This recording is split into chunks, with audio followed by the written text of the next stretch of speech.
Hello everyone, it is Jason here and welcome back to OVERWATCH! Today, ladies and gents, I'm just going to have a little play around this map as I talk about a subject very near and dear to my heart. Of course, I'm talking about Team Fortress 2. Now, ladies and gentlemen, for those of you who don't know, Team Fortress 2 is a first-person shooter very similar to Overwatch. People are calling Overwatch the new Team Fortress 2, or TF3, if you will. What I like about TF2 is quite a few things. First of all, the variety in classes. Now, I know what you're going to say, but Jason, Overwatch has got more characters. But Jason, TF2's really old, mate. Well, that's completely true, you know. But, just check out my equipment, it's not glitching out. Hello, friendly bot. But, you know, even so, old games don't have to be considered as lesser just because they have less things available. In fact, I prefer playing Team Fortress 2 over Overwatch. Shocker, I know. But that's just my opinion, you know. I think the reason why is because I got it after I got Overwatch. So for me, Overwatch is the older TF2. Even though Team Fortress 2 isn't quite as refined as Overwatch is, it still has quite a lot of variety in gameplay. Even if most, if not all, of the matches seem very unbalanced. And everyone just goes by half the time. And even if MVM, which is my favourite mode, does kind of suck in some ways, if the team isn't playing it legit, you know, and you got, I don't know, you got Gibbous players, say, joining advanced servers, hoping to win because the team's going to carry them while I play sniper. Well, I'm starting to use a lot of foreign terms to some people. Let me start off with some basic terms that will help you get introduced with Team Fortress 2. Okay, first of all, as I said before, gibbous, it basically means simpleton. Now, the gibbous term comes from the hat, the ghostly gibbous, which was released on a Halloween update. To get this hat, you need to dominate someone else wearing the ghostly gibbous. So it'll be the most likely be the first hat that many players unlock. Oh. But, anyways. Ooh, where was I? Anyways, the Ghostly Gibbous will be the first hat many players unlock.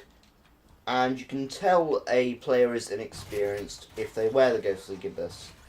Because, see, it's the first hat you unlock. You'll most likely want to get other hats as you unlock them. Ghostly Gibbous isn't exactly an attractive hat, nor is it a sensation, and thus it's accumulated some stereotypes, such as people who wear the Ghostly Gibbous very just gotten into the game, and of course the Gibbous stereotype is 9 times out of 10 completely true. I've seen a few Gibbuses that have performed averagely in Team Fortress 2, and that's not to say that there might one day come a Gibbous, unlike any other Gibbous before us. Unlike his Gibbous father. Unlike his Gibbous father's Gibbous father. Unlike his Gibbous father, well, you get the picture. But, most of the time, I've never actually seen many amazing Gibbuses, as they're one of the first hats you get in the game. Now, as for the other terms, I'm just going to go through them quite quickly. F2P stands for free to play. Now this is a pretty supremacist term used by players who bought the game when it was originally paid for on Steam. However, now it's like free, and a lot of people get angry that people can buy the game for free, free of charge, free of whatever. Now I think it's kind of unfair to label people as bad because they bought the game after it came out. Now, most people who you'd call free-to-plays would, I guess, be average, you know, unless they're very new at the game. Of course, there's a lot of pros that bought the game when it first came out, and there's also a lot of pros who bought the game for free later on. But yeah, it's a general supremacist term. You'll find people who are wearing a veteran's hat. I can't remember what it's called. It's like a World War I British trench hat, if you guys know what I'm talking about. It's basically to symbolise that, yeah, this person's been in the game for a long time. Here, hey, you bought the game for free when it first came out. Here's a hat. Sucks to be you, in the words of the Screen Junkies. But another term is rocket jumping. This is a term that can be recognised in a lot of games. Overwatch might be one of them. Kind of, see, that's more sticky bomb jumping with Junkrat. However, Farah does mention rocket jumping. Greetings. She mentions it in her line, rocket jumping, that sounds dangerous, and it is.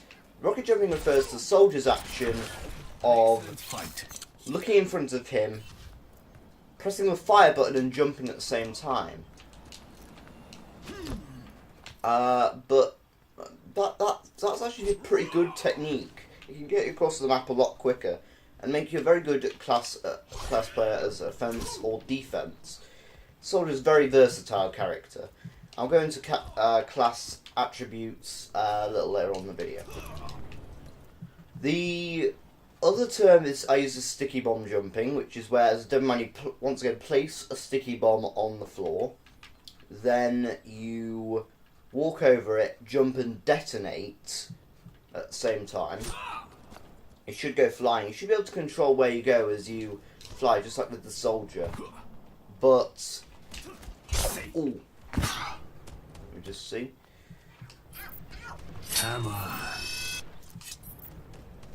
So I was just checking for remotes. I only have one. Sucks to be me. Anyways, what was I talking about? Another term we use is hoovy. Hoovy. Indeed, hoovy just means heavy. Heavy weapons guy. Medics say, I need a hoovy. You can pretty much figure out that it means he needs a heavy to heal, because his heavy girlfriend is offline currently. What other terms are used? I think I've gone through all the major ones. So here's how Team Fortress 2 works. There are several game modes. The core game modes are attack. Well, it's the emergency services are keeping busy. There's attack versus defend, where one team will have to capture another team's control points. It'll be blue capturing red's control points. There's control points, where each team, where there are 5 control points in a map, each team gets 2 at the start, and there's one middle grey control point. The teams have to work to capture 1 point at a time, and whoever loses all their control points is the loser. Whoever captures all control points is the winner. It's pretty so simple. But then there is payload, one of my favourite modes of all time, and I mean it, you guys. You've got to try, maybe just try it once, guys. Just try it. How do I spray again? Thank you. Yes. Oh, this is it. God of War, Shamada. Oh, you can have one. Is ready to be unleashed. Oh well. In payload, you have to stand near this cart, which is also a bomb at the same time, and guide it to the red team's base. That's as the blue team. You'll notice that a lot of people don't go near it on the final leg of the race, and that's because at the end it usually explodes and kills anyone around it. But if you're a real team player, you know, like me, you'll probably want to be going along with the bomb all the way. Scout's very good for that, but I'll go into that in more detail later. There is Capture the Flag, arguably the longest of all game modes, where each team has to take 3 briefcases out of the enemy team's base, one at a time. They call it the intelligence. In the face of death. Fits along with the theme, which I might go on to explaining in a bit. I'm just explaining core game mechanics, because I feel like that'll be most applicable to a lot of people. God, my mind's gone blank. How could this happen to me? How could this happen to me? What else is there? Come on, Jason, think, man, think like life depends on it. That might be useless in this guy's situation. What? There's also some other modes that are alternate, like medieval mode, where it's all melee weapons and bows. There's, man versus machine, where you have to defend against robots. I'll go into a bit more into detail about that later. There's End of the Line. There's Probed. End of the Line, for the record, is where the red team have to basically stall the blue team, while the blue team have to capture points to keep their train moving from point to point. The Probed is where you have to get kills, then get beamed up aboard this spaceship in order to collect the kills, get points from the kills. This is a pretty interesting game mode in my opinion. One other game mode that I really like that's not core, I'm going to mention, is Payload Races, where both teams have to capture a payload. Same way as in usual payload mode, but they're racing against each other to deliver each other's payloads. There's usually a cross section where both teams will meet, so they have to shoot at each other at one point. There's one map called Hightower. Now, rule here. No one kills anyone on well, that's not true. No one plays the objective on Hightower. It's just a fun, chill out map. No one does anything, to objective-ish. Objective-ish, jeez. Inventing words! But, anyways, unlike this training book, you should now know all the core and some of the non-core modes of Team Fortress 2. In my opinion, these are the best modes I've mentioned. Now I'm going to go a bit into each class, from left to right in the selection screen. First of all, the Scout. I define my screen junkies as the first one out of the gate and always the first to die. Not necessarily true depending on skill, but I kind of get where they're coming from. They've definitely got the first one out of the gate part right.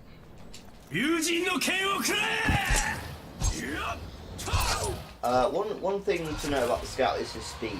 He will be faster than any other class. I personally recommend him if you're just picking up the game, You don't want to get bored and lose focus, and if you've already got experience in video games, it shouldn't be that difficult. Getting back into the fray isn't too much of a challenge, and you get killed quite a bit when you're first trying out with the game.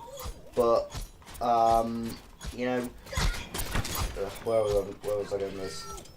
If you're new to the game and you're getting killed a lot, Scout's a good option because you can just get back into the fray. And you capture points twice as easily. Payloads, control points, and also pretty good for capture the flag if the team's got poor defences. My current loadout for Scout in terms of weapons is the stock scattergun.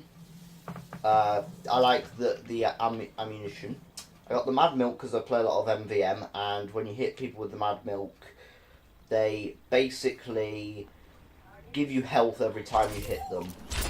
And I think that's a very useful game mechanic, even for non-MVM game modes. I think it's pretty useful. And finally, controversially, always against the odds, the Boston Basher. Yep, the good old Boston Basher. Yeah, what can I say? This weapon will hurt you if you miss, but it will reward you if you hit. I think getting someone with a critical hit and then watching them bleed out is just the best thing. You can just hit, then just run away, you know? Take a few shots with your scattergun, and everything will be alright, you know? Just don't for God's sake miss. It's also really good for helping your medics build up supercharge before matches start. If the medic's competent, they should know what they're doing, and hopefully you should too. The Boston Basher, one of my favourite melee weapons to use. I also understand the stock bat is also very useful, as well as the atomizer. Now, onto the soldier. He's initially the choice for first players, according to some sources. But I would personally recommend the Scout over him. That being said, the soldier does have quite a lot of key mechanics that will help players adjust to the game. He's quite slow and tanky. He has a bazooka which has great blast radius. Helps you get those kills. It'll help you clear points. He's a useful character. I particularly recommend him for control points, attack versus defense on either side, capture the flag, and MVM. He excels in clearing points in exchange for not being as mobile and occasionally damaging yourself with rockets, which can be painful. Fortunately, the pain is virtualized, so no worries. If you're playing soldier, you should probably stick behind maybe a medic. You're a good medic buddy, not as good as a heavy, but still pretty good. You're also a good loadout if your team doesn't have a demo man. And yeah, just stick with your team, and you can help them clear up any maggots that are just lying about waiting to get owned. Yep, save the friendly bot. Save the friendly bot. I must save the friendly bot. My loadout for soldier currently is the Liberty Launcher, which gives you more blast radius, a additional clip of ammunition, because running out of ammo is a lot of my concerns. It also gives you more primary ammo, and its main nerf is that it has 25% less damage. But in my opinion, that's worth the trade-off. Massive benefits, great for MVM. You can really deal damage if you go into damage buffs early. You'll just be an unstoppable machine. Just don't forget to in MVM upgrade your ammo capacity, because that is the thing that will screw you over if you don't. Now, whoopsie daisy. Now, my other weapons for soldier are currently the battalion's backup, which after you've hit a certain amount of foes, or got a certain amount of hits rather, you can basically give everyone around you a damage resistance buff. This is really helpful, I find. It can be a lifesaver in MVM, as well as in some match situations, though you've got to be very pro to put it to use. And there are much better buffs out there, like the Contour, or I can't remember what it was. There's another one. But I can't remember. I digress. My melee weapon of choice for soldier is the disciplinary action. when you hit an ally with this, you and your ally will gain a speed buff, which helps you return to the fight easier. In exchange, though, you do lose 25% of damage from melee weapons. That's not much of a problem, though. I don't usually melee with soldier. I guess if you're used to playing with the equalizer, that would be of some concern to you. How do I? There we go. I understand. Ooh, I understand now. And now you know. And knowing is half the battle. Anyways, next go to the pyro. Often the most annoying character in game. Oh man, on a godlike kill streak. I hope nothing bad happens. Walks around corner, sees a pyro. Well, shit. Yep, pyro is the corner hiding little bastard that will get you in at any opportunity. He is quintessentially the worst in some cases. But that being said, pyros are very helpful for their team. They're good medic buddies. They usually the players in my experience stick by the rules. They can air blast away projectiles. They can do loads of useful stuff. They're very good for clearing out areas too. So keep an open mind and remember to use them for defense in attack versus defense, or maybe attack. I wouldn't go with attack as much because they can be kind of vulnerable to sentries. There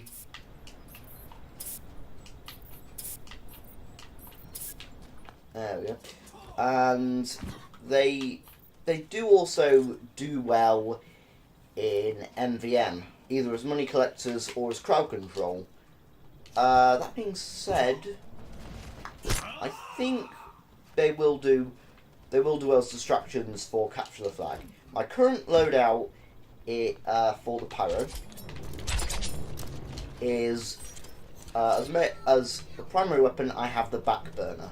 No critical hits in exchange for critical hits on the back of my opponent. So at close range, I'm going to get critical hits. Sneak it up on some robots, getting them critical hits. Feels good. Not gonna lie, it's amazing. I know a lot of people who use the back burner will not use it to the most stealthy of advantages, but trust me, when it pays off, it feels amazing. My secondary weapon for pyro. Oh god, I can't remember. No, I haven't. I think it's the flare gun. There's the detonator which does damage to players. The detonator does damage to you. I didn't really, until I heard that you can actually blast jump with it, I didn't know there were any advantages to the detonator. However, I choose the flare gun because of the extra damage and the fact that I just like the crit. I just like it more, you know? I don't see the point in having the detonator if, you know, the detonator has less damage output, but can still harm you. And I don't really see the advantage of that over something that has more damage, but also allows for... Oh, sorry, I got distracted. Also allows for, you know, better play. No risk of hurting yourself. Yeah, stuff like that. So, the melee weapon I choose is the back scratcher. However, I'm trying out the home wrecker. Now, the back scratcher gives you more health from ammunition packs as well as a damage buff in exchange for less health from healers. It means if your team hasn't got a medic and your medic girlfriend is offline, you can go nuts, run into an area, set everything on fire and run to a health pack before the enemy heavy captures you. Run fatty, run indeed. Now, my main problem with pyro is I always get gunned down by something like a sniper. These things can be the biggest pains in the ass. Just give me a heads up. snipers can be pains in the ass. Now, if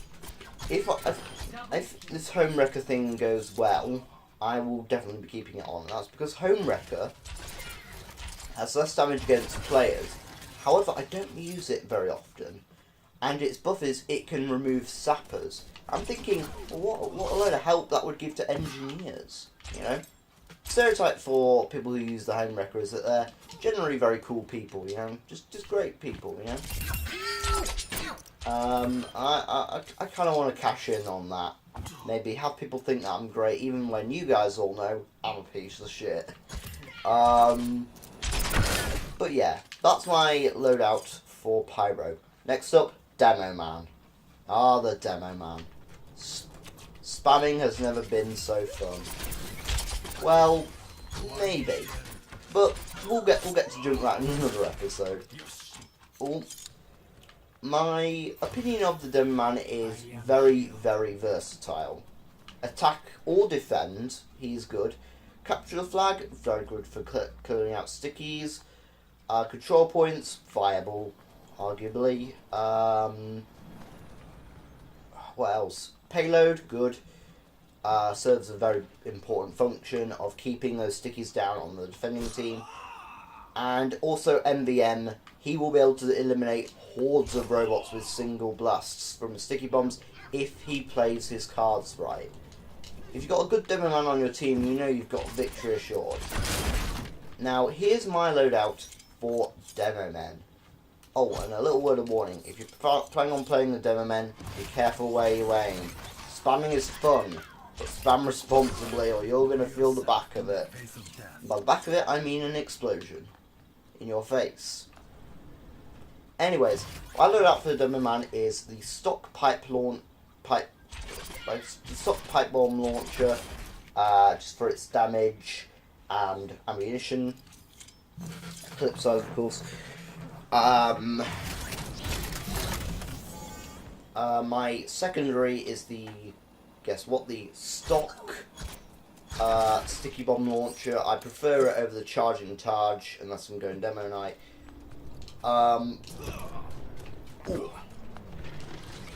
My main my main melee weapon is the Ullapool cable. I think sometimes, right, I'm gonna die here. Screw this, I'm taking this bastard with me.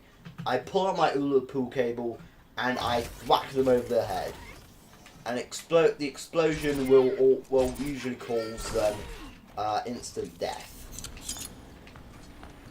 Maybe I'll even come out of it unharmed if I'm on it relatively unharmed if I'm on high enough HP. However, there is another character that I like to play in Demo Man called Demo Knight. Now, Demo Knight is where you take the melee option in exchange for less HP and less range option. For Demo Knight, I go with the bootlegger. The bootlegger who... I keep saying bootlegger. Bootlegger. That gives one ultimate... it just gives you 25 HP. I also batch that up with the Targe and Charge, which gives you the ability to charge forward. And you have critical hits whenever you shoot or swing with this weapon. It's just really good for all sorts of situations. And finally, the creme de la creme, Nessie's 9-iron. In exchange for 25 HP, yes, just 25% HP, you get the ability to have increased melee range, and whenever you kill someone with the weapon, you'll gather their head. Now, with the head, you get more base HP, as well as faster moving speed. The kill streaks... Oh, what did I just do? Oh. Guess I'll have to go back on training. Actually, no, it's practice versus AI. Actually, no, wait, that's online. Yeah. I like playing a bit of Demo Night occasionally, but of course you gotta remember, guys, I'm not good at most things, and Demo Night is one of those things. Anyways, moving on to the Hoovy himself, the heavy weapons guy. Now, heavy can play out quite differently for a lot of people. He's great in a lot of defensive modes, as well as capture the flag, control points, despite speed, MVM, and payload either side, I would argue. Personally. Ooh. Hey! Jarate! My personal recommendation for the heavy is keep a medic by your side at all times. When a medic is with you, you are guaranteed victory. Oh, cool. Hearthstone. Anyways, I was getting distracted by the awesome Easter egg. With heavy, my loadout is the stock minigun, because that's the only minigun I have. The sandwich, of course, and currently I'm using the holiday punch. I just don't like any of the other melee weapons aside the fists, and quintessentially, this is just a reskin, except for when you hit foes from behind with a critical hit, it does no damage and makes them laugh. I think that's quite cool, you know? Despite the fact that it's not really an all-season thing, I guess I can get over that. Ooh. Sorry, I got all my words twisted up. Next class is the engineer, one of my personal favourites. I wouldn't say it's my favourite because he's just a bit camping, you know, you just sit down in the corner, hit your thing, hit your sentry with your wrench, you just got to build stuff. But that being said, he's very good for payloads, defensive, attack versus defense, capture a flag, of course you're going to be playing defensively. Sorry,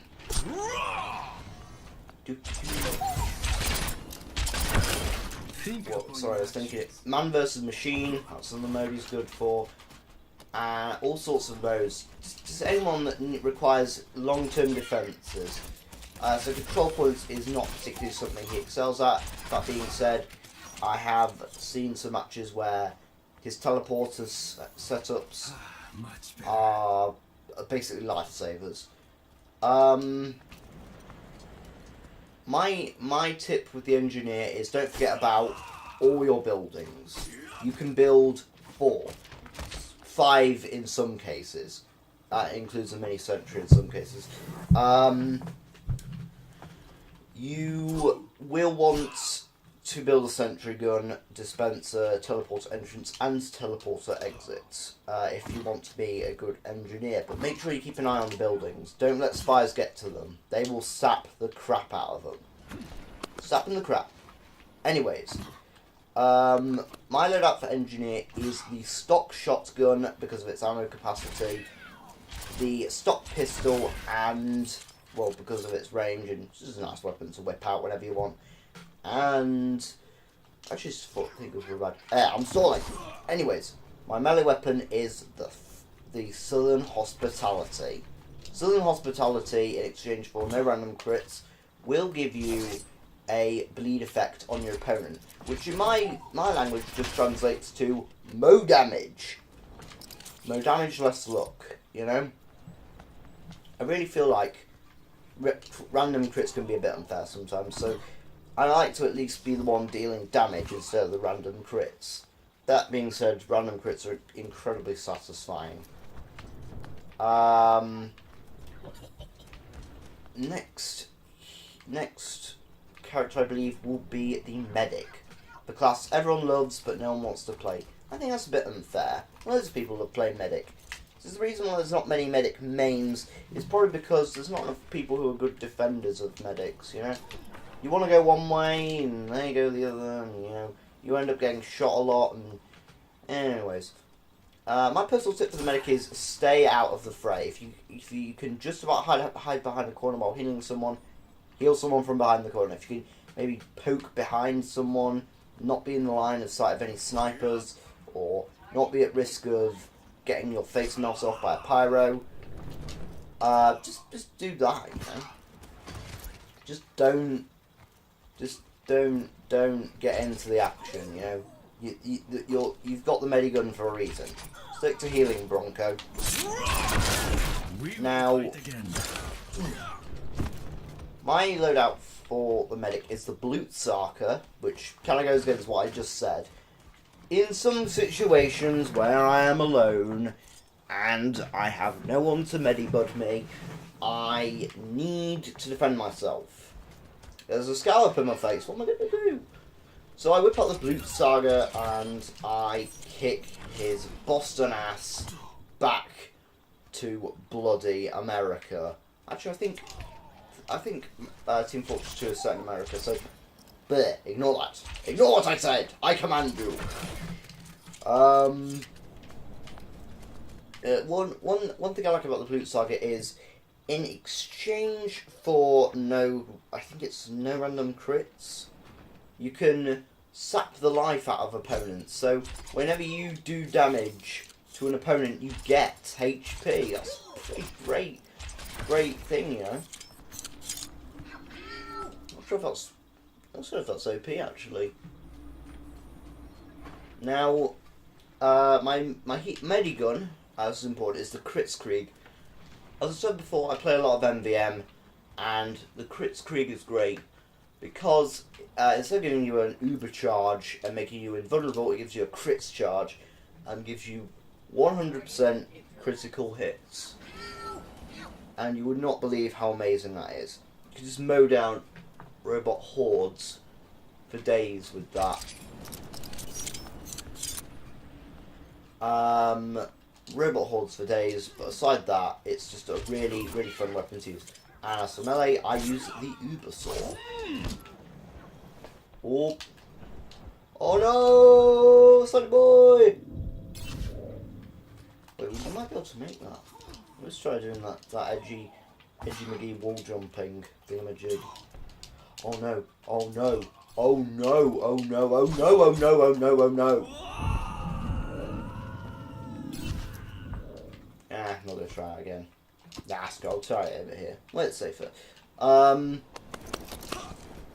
My main thing with the medic is I just need someone good to medibud me, and if I find a good medibud, they become my bro for life. Usually. Ooh. Can I just perch here? This looks safe. This looks safe. This is not safe. Next up, the sniper. The class I hate.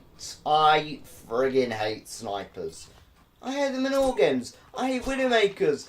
I hate the sniper in Team Fortress 2. I hate snipers in Halo, snipers in COD, snipers in Battlefield, snipers in any game are bad. They just do not compute to me. It's just like free kills, as long as you sit somewhere and wait for the bodies to come to you. It's just not fair. It's not ethical. It's a violation of my basic human rights to not have a nerf herder killing me. But that being said, when I do play sniper, I too can play as an unfair bastard. I usually play it to get at the other snipers, and like the medics, they're good for most situations, if at all. Depends on the skill level, really.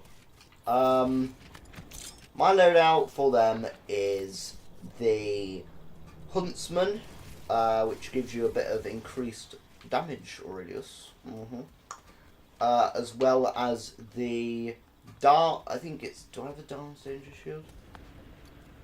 No, I have the Cozy Camper. The Cozy Camper. I know we all say it's using the Cozy Camper. It doesn't suck. You've got to use it. All right, it can save your life. We will fight Trust again. me.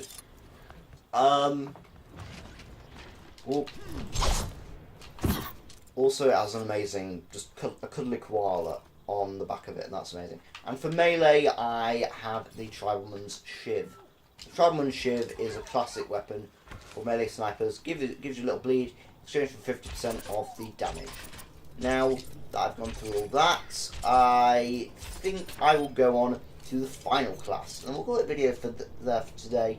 And I think I'll go into the rest of the Team Fortress 2, which includes the lore and MVM in the next video. But our next character is the sneaky, backstabbing Frenchman himself, the Spy. Gentlemen, there's a spy in our midst. He's got plenty of ass to kick. The JT Machinima rap Meet the Crew, based on Team Fortress 2. The Spy is a great class to stealth. A lot of people overplay him, but I still think he's a very important part of the game, and I hope to God they never remove him. He's my favourite stealth action character of any video game, and the fact that he can one-shot kill any enemy, except for buildings, with his knife and a backstab is just amazing. It's great for taking out that really annoying player who just feels like it's their job to ruin their day. Good spies are brilliant for almost any game mode, but bad spies are not welcome anywhere. Trust me, I know. Now, my loadout for my advice for spy is you should probably stick to the shadows, stay away from all players until you know where the enemy team is, then go in for a kill, and make sure you're putting to use your infiltration skills by cloaking, disguising, going into enemy bases, and trying to take their intel in capture of flag. Now, my loadout for spy would be the Enforcer. Good weapon, you can just come out of disguise with this, someone knows you're a spy. Apart from that, it's not really useful, but hey ho. I think it's got a damage penalty in normal circumstances, or maybe an ammunition debuff. I don't play a lot of spy.